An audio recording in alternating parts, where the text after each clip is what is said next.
إن الحمد لله نحمده ونستعينه ونستغفره ونعوذ بالله من شرور أنفسنا ومن سيئات أعمالنا.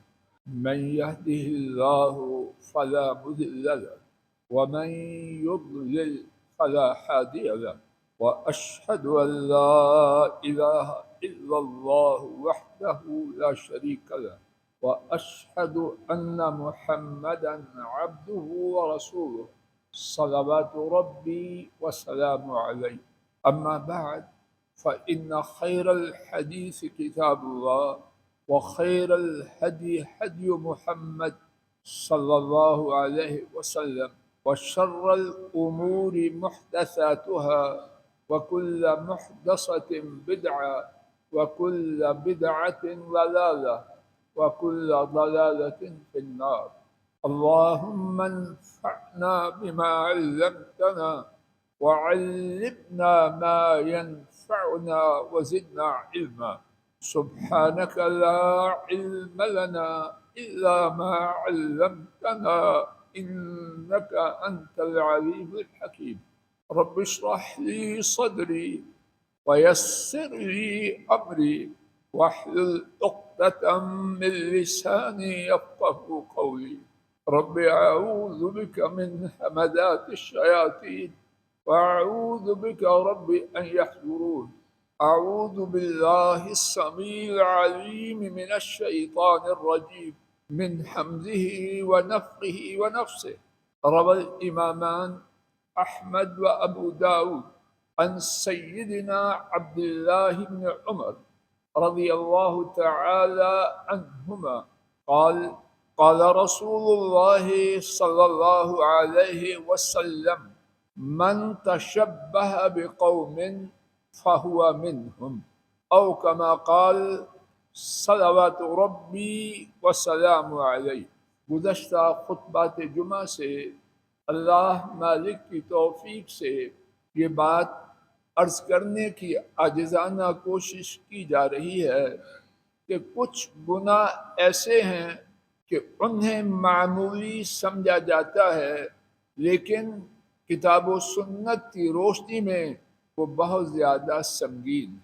اس حوالے سے ایک اور بات بھی شاید درست ہو، اور میرے خیال میں وہ درست ہے، کہ ان گناہوں کا چلن روز بروز بڑھا، اور اس کے ساتھ ایک اور بات، ان گناہوں کا کرنا آج کے معاشرے میں ایک بڑی اکثریت، ایک بڑی تعداد کی نگاہوں میں عزت، بلندی اور بلند مقام کا ایک نشان ہے۔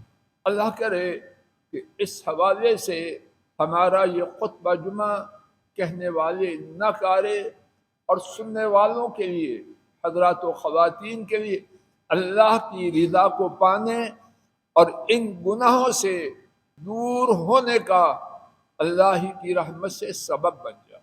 آج جس گناہ کے حوالے سے بات کا آغاز اللہ کی توفیق سے کرنا ہے وہ یہ ہے کہ غیر مسلموں اور اللہ کے نافرمانوں سے اپنے لباس میں، اپنی وضاقتہ میں، اپنے طور اطوار میں، اپنے اخلاق اور آداب میں مشابہت اختیار کرنا۔ اس گناہ کا میرا مشاہدہ یہ ہے، اور اللہ کرے کہ 100% غلط ہو، لیکن میرا مشاہدہ جو ہے وہی عرض کر رہا ہے۔ اس گناہ کا ایک تو چلن بہت ہے، اور دوسرا بڑا، اور تیسرا ان کا کرنا باعث عزت و افتخار، باعث بلندی گردانا جاتا ہے۔ آئیے آج کے سبق میں اللہ مالک کی توفیق سے اس حوالے سے ایک ایک کر کے 4 باتیں سمجھنے سمجھانے کی عاجزانہ کوشش کرتے۔ نبی کریم صلی اللہ علیہ وسلم نے اس بارے میں کیا فرمایا؟ صرف میرے ساتھ 2 ثابت شدہ احادیث شریفہ سماعت فرمائی۔ ایک حدیث شریف ابتدا میں پڑھی گئی، امام احمد اور امام ابو داود رحمہ اللہ تعالی نے اس حدیث کو سیدنا عبداللہ ابن عمر رضی اللہ تعالی عنہما کے حوالے سے روایت کیا۔ انہوں نے بیان کیا، نبی رحمت صلی اللہ علیہ وسلم نے فرمایا، جس کسی نے کسی قوم سے مشابہت کی تو وہ انہی میں سے ہے۔ کون بول رہا ہے؟ کون فرما رہا ہے؟ آسمان میں ان ایسا ناپ تول کے بات کرنے والا دیکھا نہیں اور نہ کبھی دیکھے گا، اور اس بات میں کیا کچھ ہے مجھے کچھ وضاحت کی ضرورت نہیں۔ دوبارہ حدیث شریف سن لیجیے، جس شخص نے کسی قوم سے مشابہت کی سو وہ انہی سے ہے۔ اللہ اپنی رحمت فرمائے، اس کا جینا اور اللہ نہ کرے اس کا مرنا، اور اللہ نہ کرے اس کی آخرت کن جیسی ہو۔ جن میں سے نبی کریم صلی اللہ علیہ وسلم ہونے کا حکم بیان کر رہے ہیں ان میں سے ہوگی یا کس سے ہوگی؟ اسی بارے میں دوسری حدیث شریف امام بزار نے سیدنا حذیفہ رضی اللہ تعالی عنہ سے روایت کیا۔ اس حدیث شریف کے الفاظ اور معنی بھی مکمل طور پر وہی ہیں جو ہم سن چکے۔ من تشبہ بقوم فہو منہم، جس نے کسی قوم سے مشابہت کی سو وہ انہی میں سے ہے۔ نمبر 2، ایک بڑی تعداد اپنے تئیں دانشور، حکمت سے آگاہ قرار دیتے، ان کی مرضی کے خلاف اگر دین کی کوئی بات کی جائے منہ بناتے ہیں، ناک چڑھاتے ہیں، کہتے پرانی باتیں کر رہے، ان کو حالات حاضرہ سے کوئی واقفیت نہیں، یہ حکمت و دانائی سے خالی ہیں۔ آئیے ان کی بات سنیں، جو مانتا ہے مانے، نہ مانے تو یہاں زبردستی تو کوئی نہیں ہے۔ ہماری نگاہ میں اللہ اس کائنات میں انسانوں میں سے انبیاء اور رسولوں کے بعد اور صدیق اکبر کے بعد سب سے بڑا حکمت والا سیدنا فاروق رضی اللہ عنہ، جو مانتا ہے مانے، نہیں مانتا اس کی مرضی۔ ہمارا عقیدہ یہ۔ آئیے ان کے 2 ثابت شدہ واقعات اس بارے میں سنتے ہیں۔ پہلا واقعہ امام مسلم اس واقعہ کو روایت کرتے ہیں۔ سیدنا ابو عثمان اس کے راوی ہیں۔ اسلامی فوجیں اذربائیجان میں ہیں، اذربائیجان میں جہاد میں ہیں۔ جناب فاروق رضی اللہ عنہ اپنے گورنر عتبہ بن فرقد، نام یاد کر لیجیے، اپنے گورنر عتبہ بن فرقد، اس کو ایک چٹھی لکھتے ہیں۔ یہ حکمت والے ادرہ نوازش، سن لیں، ماننا نہ ماننا میری ان کی اپنی اپنی قسمت۔ جہاد پہ ہیں، جہاد پہ ہیں، کہتے ہیں نو ایسی پرانی باتیں چھوڑیے۔ سیدنا فاروق کنہیں لکھ رہے ہیں؟ مجاہدین اسلام کو۔ کہاں ہیں؟ مسجد نبوی میں نہیں، اذربائیجان میں ہیں، اور خطاب ہے امیر لشکر، سپہ سالار، سیکٹر کمانڈر کو، اور وہ ہیں عتبہ بن فرقد۔ انہوں نے جو چٹھی لکھی، امت کی خوش نصیبی آج بھی من وعن A to Z صحیح مسلم میں موجود۔ اس چٹھی کا جو حصہ ہمارے آج کے موضوع سے متعلق ہے وہ سماعت فرمائی۔ فرماتے ہیں وَإِيَّاكُمْ وَالتَّنَعُمْ وَلُبُوسَ الْمُشْرِكِينَ، إِيَّاكُمْ وَالتَّنَعُمْ وَالزَّيَّ الْمُشْرِكِينَ وَلُبُوسَ الْحَرِيرِ او کما قال رضی اللہ تعالی عنہ۔ اس حصہ مبارکہ میں 3 چیزوں سے منع کرتے۔ انگلیاں نکالیے، ادرہ نوازی شیخ صاحب، انگلیاں نکالیے تاکہ شاید انگلیوں پر گننے سے دل پہ آ جائے۔ پہلی بات، عیش و عشرت کی زندگی گزارنے سے دور ہو جاؤ۔ اللہ اکبر، یہ ہے حکمت کی بات۔ رانا صاحب جی، عیش و عشرت کی زندگی چودھری نظر صاحب تباہ کرتی ہے، بلند کرتی ہے۔ عیش و عشرت کی زندگی بسر کرنے سے دور ہو جاؤ۔ کوئی مانے نہ مانے اس کا اپنا نصیب۔ کہنا، اور اللہ کرے کہنا دیانتداری سے ہو، ذاتی خواہش، ذاتی طمع، ذاتی غصہ اللہ اس میں شریک کرنے کی توفیق ہی نہ دے۔ ایاکم والتنعم، عیش و عشرت کی زندگی سے دور ہو جاؤ۔ نمبر 2، وَزَيَّ الْمُشْرِكِينَ، اور مشرکوں کے لباس سے دور ہو جاؤ۔ جو اپنے خیال میں حکمت والا ہے وہ ہو، ہمیں اس کی حکمت کی کوئی پرواہ نہیں۔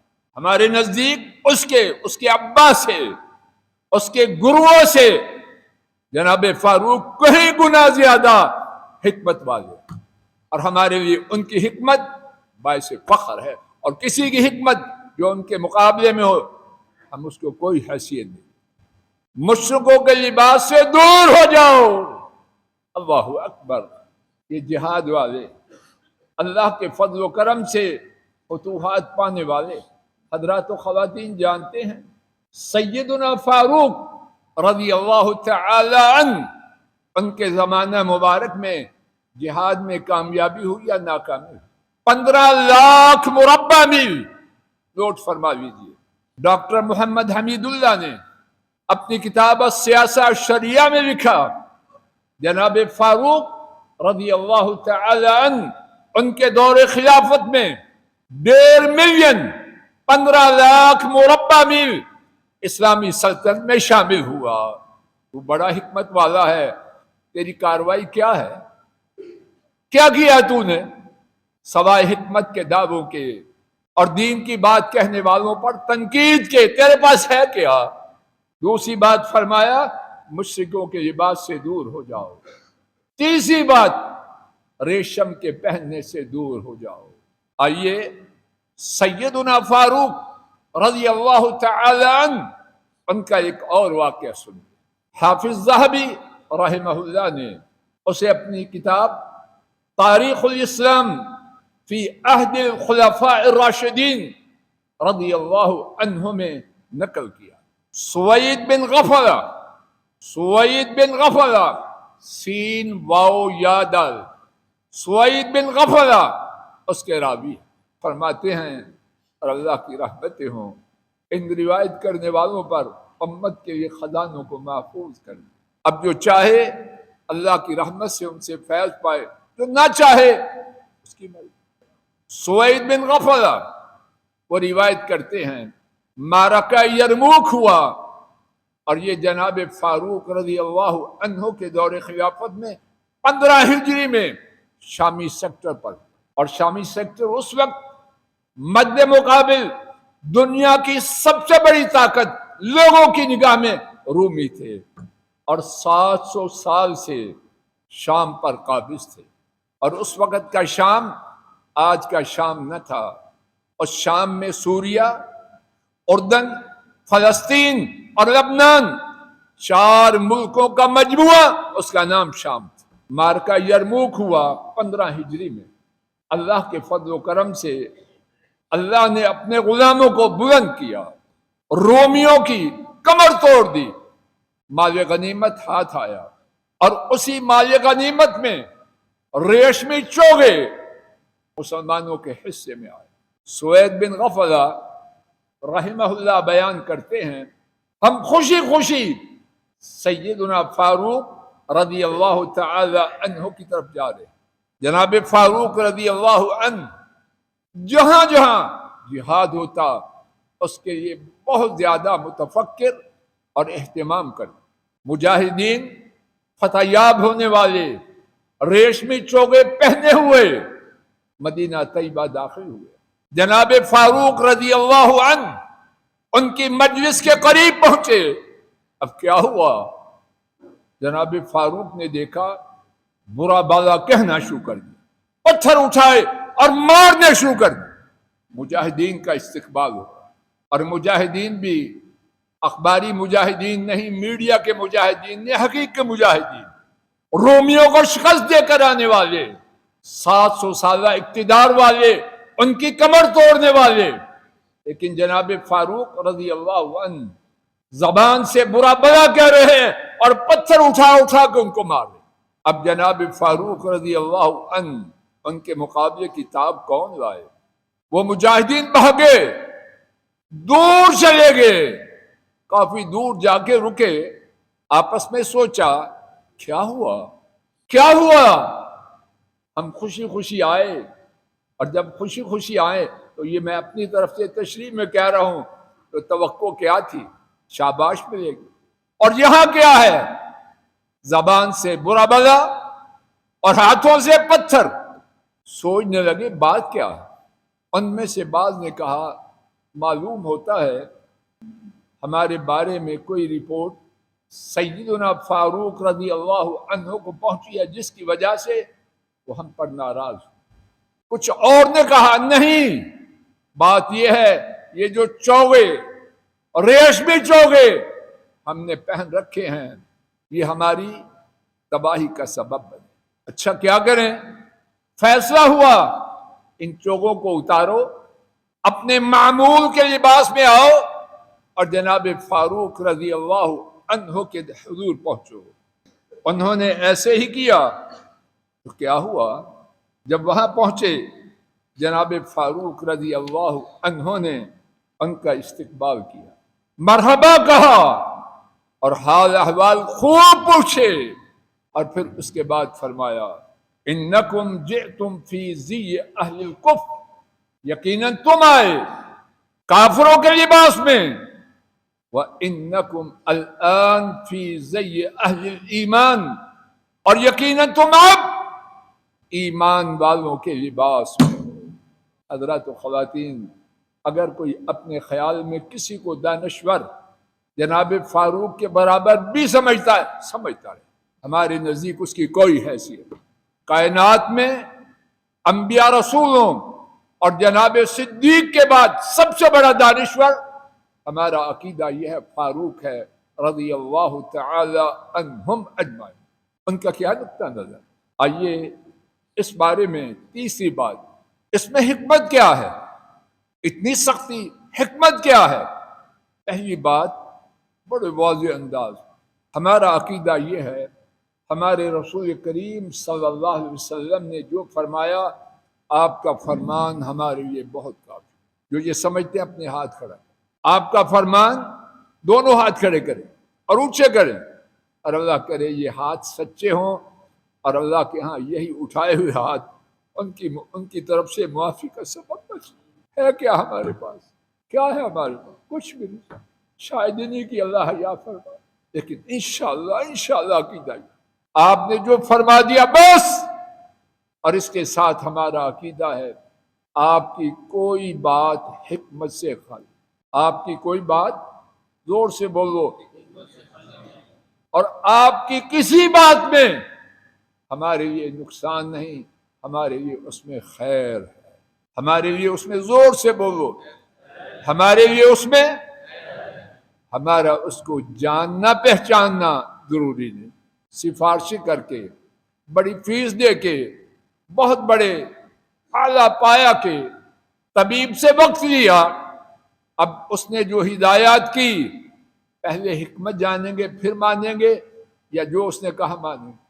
اگر حکمت جاننا چاہیں تو جانتے جانتے چلامن قبرستان میں پہنچ جائیں گے تو حکمت نہ جان پائیں۔ یہ عقل مندوں کا سودا یا احمقوں کا؟ انا للہ و انا الیہ راجعون۔ میں آپ مسلمان طبیب کی بات پہلے مانتے ہیں، بعد میں حکمت پتہ چلے الحمدللہ، نہ چلے کہتے ہیں وہ پڑھا لکھا، میں تو پڑھا۔ تو نبی کریم صلی اللہ علیہ وسلم کی بات وہ تیرے طبیب کی بات سے چھوٹی ہے یا بڑی؟ اس کے بعد میں کیا کہوں؟ اللہ یہ بدبختی ہمیں اس سے نکال۔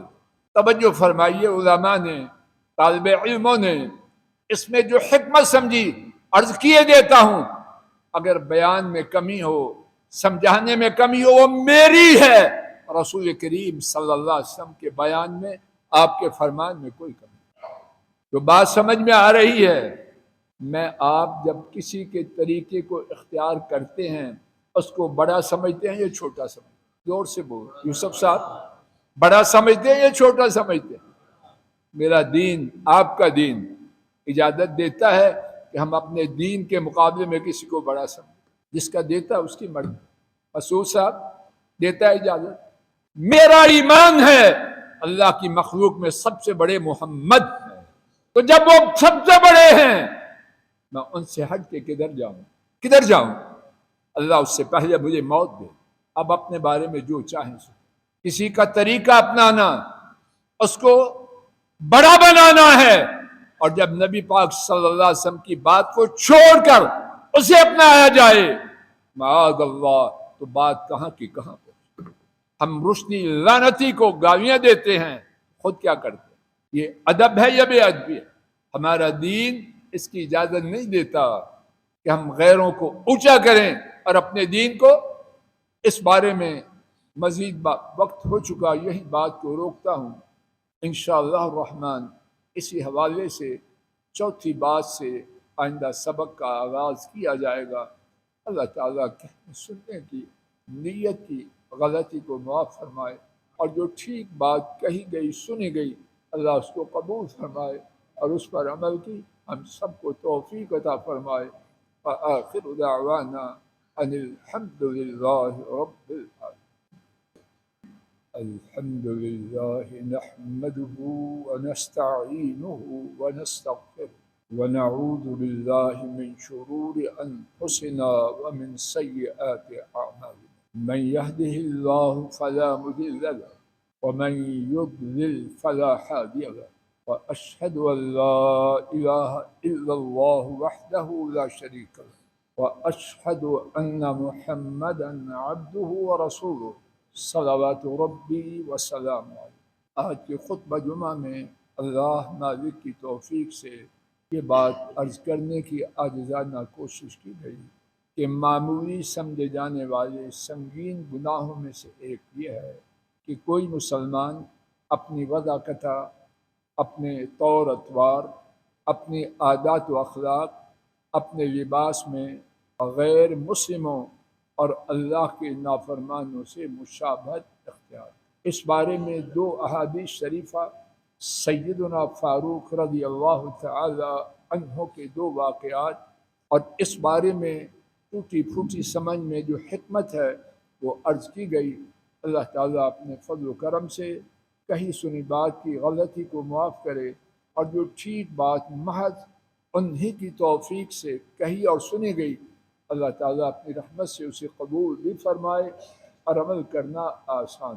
خواتین کی طرف سے یہ التماس آئی ہے، ایک بیٹی بیمار ہے، پریشان ہے، التجا کی گئی ہے، دعا کیجیے کہ اللہ پاک بیٹی کی تمام بیماریوں کو دور کرے، پریشانیوں کو رفع فرمائے، اور یہی دعا ہم سب کے اپنے لیے اور امت کے تمام بیماروں اور پریشان لوگوں کے لیے ہے۔ اللہ امت کے تمام پریشانوں کی پریشانیاں دور کرے، بیماروں کو شفا دے، اور حالت اسلام میں فوت ہونے والے تمام فوت شدگان ان کے گناہوں کو معاف فرمائے۔ اللہ کریم ہمارے ملک پاک، حرمین شریفین اور پورے عالم اسلام کی حفاظت فرمائے، اسلام کو نابود فرمائے، اسلام اور مسلمانوں کو بلند و بالا فرمائے، امت اسلام میں اتفاق و اتحاد پیدا فرمائے، دین کے دشمنوں کو غارت کرے۔ اللہم انصر الاسلام والمسلمین ودمر اعداء الدین وزلزل اقدامهم وشتت شملهم وفرق جمعهم وانزل بهم بأسك الذي لا ترده عن القوم الظالمين۔ اللهم صل على محمد وعلى آل محمد كما صليت على إبراهيم وعلى آل إبراهيم إنك حميد مجيد۔ اللهم بارك على محمد وعلى آل محمد كما باركت على إبراهيم وعلى آل إبراهيم إنك حميد مجيد۔ سبحان ربك رب العزة عما يصفون وسلام على المرسلين والحمد لله رب العالمين۔